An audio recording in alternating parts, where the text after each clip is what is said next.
Tarantino's film Django Unchained is doing very well at the box office. It's hanging in there with two movies that were expected to be blockbusters before their very first screening, Les Mis and The Hobbit.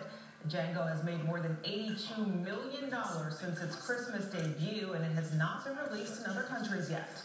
And that movie is getting a lot of attention for its scenes of violence, what many, though, say is just brutal honesty. Matt and Quanell take it up in tonight's Face Off. Matt, this past weekend I had the privilege and I believe the honor to go and see the movie Django.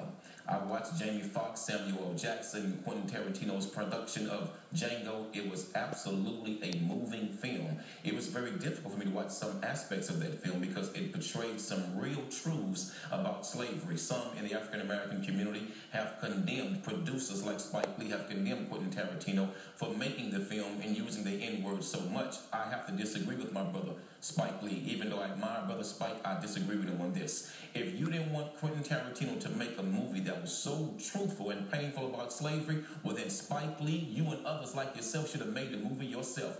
I'm still waiting on an African American film producer to get the financing and the funding to produce a movie about slavery. Quentin Tarantino did a great job, and I believe that Jamie Foxx should receive an Oscar because he played a magnificent role. Every white person that deserved to die, every slave master in that movie died. You believe that Hollywood is actually going to present history the way it actually happened. You weren't there. Quentin Tarantino wasn't there. I wasn't there. So are you denying slavery? Are you denying slavery? Are you denying the awful truths of slavery? But this is a Hollywood movie. For God's sake. I agree. Now you got Jamie Foxx, who did this little video, Demand a Plan, where they want gun control. Same guy that stands up there and says he was all excited because he got to kill all the white people in the movie. But then he's going to make a video and tell me that he wants to take away my weapon. No, wait a minute, Matt. Look, in this country, we have a war on terrorism. And we believe that you kill as many terrorists as possible who want to harm American citizens. Well, those slave masters and those whites who owned slaves were terrorists to black people. And so absolutely Jamie Foxx should have killed every one of them in that movie. And he did. You came here last week and told me that you were against violent video games and you don't want to see violent video games, but it's okay if there's a black guy killing white people on the big screen. That's okay. Matt, white people have been killing black men and black people on the big screen. No, you're not answering my question. You're not answering my question. Let me say this to you, my friend. You can't have it both ways. Why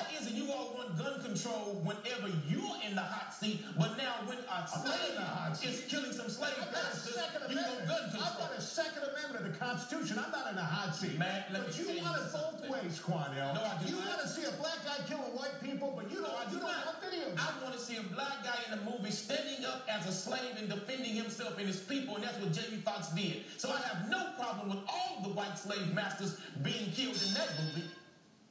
You've heard what they think. Now we want to know what you think. Tweet your comments to us with the hashtag Fox26 for life.